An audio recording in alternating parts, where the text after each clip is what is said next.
माता सती का रूप, भगवान कृष्ण की बहन, ये हैं साधकों की देवी। महाभारत के समय पांडवों को दिया था विजय का आशीर्वाद। आज पिंडी रूप में क्यों है मंदिर में विराजमान? मुगल शासक औरंगजेब भी क्यों नहीं गिरा पाया था इनके मंदिर की दीवार? क्या है रहस्य योग माया का?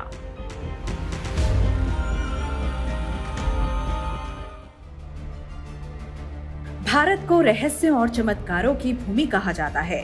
यहाँ कई ऐसे मंदिर हैं जिनके रहस्यों की गाथाएं सुनाई जाती हैं। उन्हीं मंदिरों में से एक है श्री योग माया मंदिर।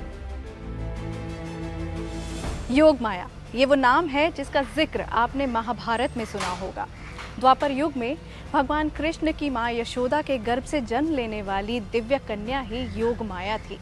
द्वापर युग में भगवान कृष्ण के स्थान पर देवकी के पास योग माया ही पहुंची थी, जिनका कंस ने वध करना चाहा था।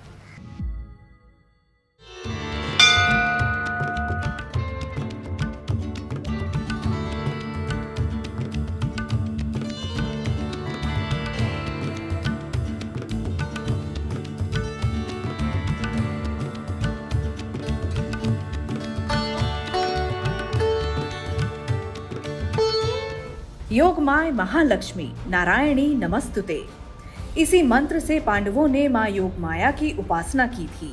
भगवान कृष्ण ने भी इसी स्थान पर पांडवों के साथ आवाहन किया था, जिसके फलस्वरूप माता योग माया ने साक्षात रूप में दर्शन देकर उन्हें विजय का आशीर्वाद दिया था। ये मंदिर एक सिद्ध पीठ है। सिद्ध पीठ वही माना गया है जिसे भगवान ने स्वयं स्थापित किया हो। मान्यता है कि माँ योग माया के दर्शन करने से इंसान को सांसारिक चिंताओं और कष्टों से मुक्ति मिल जाती है। तो चलिए आज हम आपको दर्शन कराते हैं माँ योग माया के। इस भव्य मंदिर में प्रवेश करते ही सबसे पहले आपकी नजर इस खूबसूरत दीवार पर पड़ेगी। इस पत्थर की दीवार पर की गई नक्काशी के बारे में कहा जाता है कि शायद ही राजधानी के किसी मंदिर के पत्थरों पर ऐसी खूबसूरत नक्काशी की गई हो। इन दीवारों पर उकेरी गई ये सुंदर नक्काशी देवी देवताओं को दर्शाती है। दीवार पर भगवान विष्णु को सुदर्शन चक्र और पुष्प के साथ दिखाया गया है। साथ ही यहाँ माता लक्ष्मी और माँ दुर्गा को भी दर्शाया गया है। मंदिर का गर्भगृह में महसूस होता है एक अजब सा एहसास।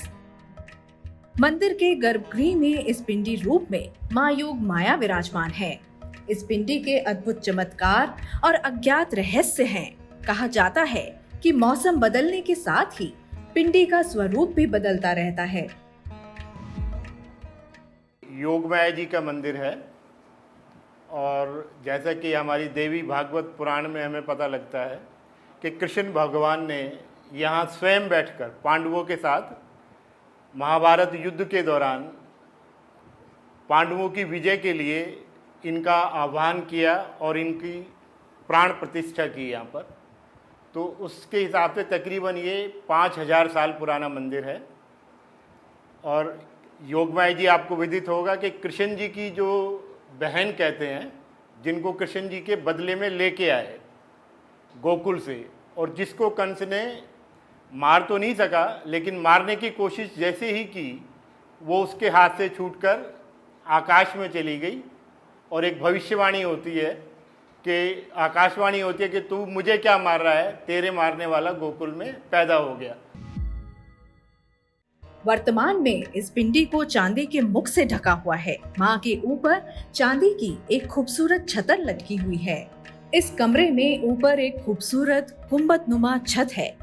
इसी कक्ष में एक अखंड ज्योति प्रज्वलित रहती है। मंदिर में जलती इस अखंड ज्योति का भी अत्यधिक महत्व बताया जाता है। मां योग माया को ज्योति स्वरूप भी कहा गया है। एक कथा के अनुसार महिषासुर का वध करने के बाद मां योग माया इस ज्योति के रूप में ढल गई थी। श्रद्धालु अपनी मनोकामना मांगते हुए इस अखंड ज्योत में श्रद्धानुसार घी डालकर रख देते हैं। मंदिर परिसर में लगभग सभी मुख्य देवी देवताओं की सुंदर प्रतिमाएं स्थापित की गई हैं। यहाँ भगवान विष्णु के आखिरी अवतार कल्कि भगवान की भी भव्य प्रतिमा रखी गई है। प्रतिमा के पीछे भगवान विष्णु के सभी अवतारों को भी दर्शाया गया है। भक्त इस मंदिर में आकर पूरे श्रद्धा भाव से ईश्वर की आराधना में विलीन हो जाते हैं। मंदिर की लोकप्रियता देखकर यहाँ देशी विदेशी सैलानी भी माता के दर्शन के लिए आते हैं। तो योग माया महामाया है। यहाँ बहुत सारे भक्त लोग आते हैं, वो यहाँ पूजा करते हैं, आराधना करते हैं, अपनी मनोकामनाएं पूरी इच्छा पूरी करते हैं। सारी जितने भी कष्ट हैं, जितने भी लोगों के हैं वो दूर होते हैं। और जितने भी यहाँ लोग बाग आए पाप दूर करने के लिए, जो हमारे एक जो मैंने अभी आपको पढ़ा, योग माया नमस्ते कीदृशाम सर्वज्ञ सर्वर्दे सर्व पाप हरि देवी नारायणी नमस्ते, तो ये सब पाप हरने वाली है माँ योग माया। श्री योग माया मंदिर कुतुब मीनार से कुछ ही दूरी पर लाल कोट के दायरे में स्थित है। ये लाल कोट का किला महाराजा पृथ्वीराज चौहान के नाम से विख्यात हुआ। जब किले का विकास करने के लिए खुदाई की गई तो खुदाई में एक छोटा मंदिर निकला, जिसके एक पत्थर पर लिखा था, ओम श्री योग माय महालक्ष्मी नारायणी नमस्तुते। पृथ्वीराज चौहान ने महालक्ष्मी के पिंड के चारों ओर स्थान बढ़ाकर अपनी बेटी बेला के लिए माँ योग माया का मंदिर बनवा दिया।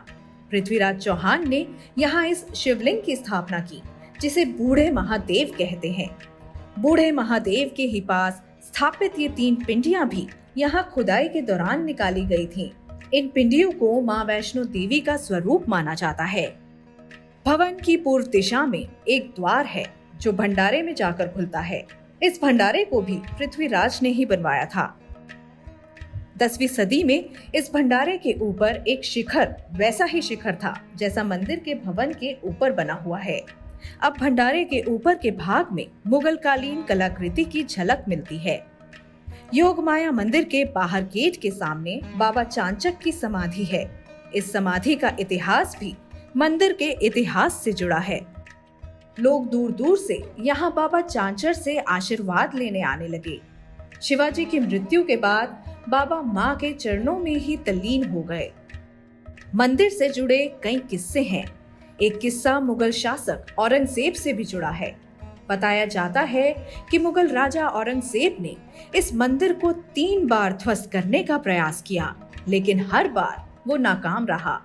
इस मंदिर की सेवा में पीढ़ी दर पीढ़ी लगा वत्स परिवार बताता है कि ये माँ योग माया की ही शक्ति है जो हर बार ध्वस्त दीवार को फिर से खड़ा कर देती थी। ये जो मंदिर रहा है रजवाड़ों का मंदिर रहा है, रजवाड़ों का मंदिर, तो उसको यह था कि यहाँ से लूटपाट करने के लिए ये उसको स्थान जो है उचित मिला। और यहाँ पर जो है वो यहाँ से करीब 1.5-2 किलोमीटर दूर में एक जहाज महल है, शमशी तालाब, और वहाँ पे उसकी आर्मी ने वहाँ पे अपनी आर्मी लगाया, वहाँ पे अपने आर्मी को बुलाया वहाँ पे, और इस मंदिर को ध्वस्त करने के लिए। बताते हैं कि पहले दिन जब औरंगजेब ने निश्चय किया कि मैं इस मंदिर को ध्वस्त करूँगा, तो उसी रात्रि में काफ़ी भयंकर आंधी तूफान आता है और वो काफ़ी विचलित हो जाता है। और रात में जब वो अर्धचेतना अवस्था में, मतलब सोया भी नहीं है, जागा भी नहीं है, तो उसको जो है एक कन्या नज़र आती है, एक छोटी कन्या है, और एक बाबा हैं जो उसको चेतावनी दे रहे हैं कि अगर तुमने इस कन्या को छुआ तो तुम्हारा सब राजपाट सब चला जाएगा। मंदिर प्रातः 5 बजे खुलता है। उससे पहले सुबह 4:30 बजे माँ का फूलों से श्रृंगार होता है और फिर आरती की जाती है। शाम की आरती के बाद मंदिर के कपाट बंद कर दिए जाते हैं।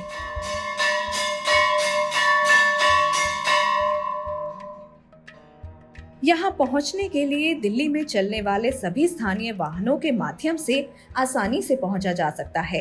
मंदिर से थोड़ी दूरी पर ही मेट्रो स्टेशन भी मौजूद है। माँ योग माया मंदिर में आकर भक्तों के मन को बेहद सुकून मिलता है। लोग दूर दूर से यहाँ आते हैं और माँ के दर्शन मात्र से ही तृप्त हो जाते हैं। भक्ति और धर्म की हमारी इस यात्रा को हम जारी रखेंगे। लेकिन अभी के लिए आपसे आज्ञा चाहते हैं। नमस्कार।